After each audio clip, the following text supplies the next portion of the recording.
2025 বিপিএলের প্রথম পর্ব শেষ। সবার গন্তব্য এখন চায়ের দেশ সিলেটে।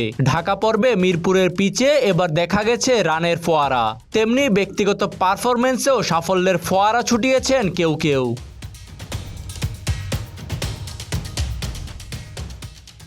প্রথম পর্বের সবকটা ম্যাচের মধ্যে সবচেয়ে বেশি আলোচিত ঘটনা তাসকিন আহমেদের এক ইনিংসে 7 উইকেট শিকার।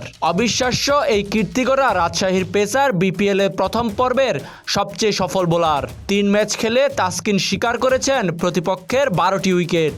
সমান ম্যাচ খেলে 7 উইকেট নিয়ে 2 নম্বরে আছেন খুশদিল শাহ।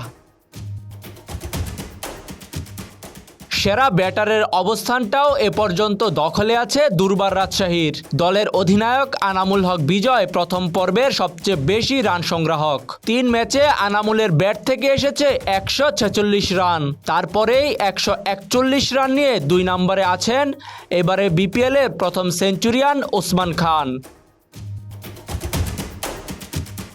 তাজিম আশরাফ, বিডি আর্কাইভ।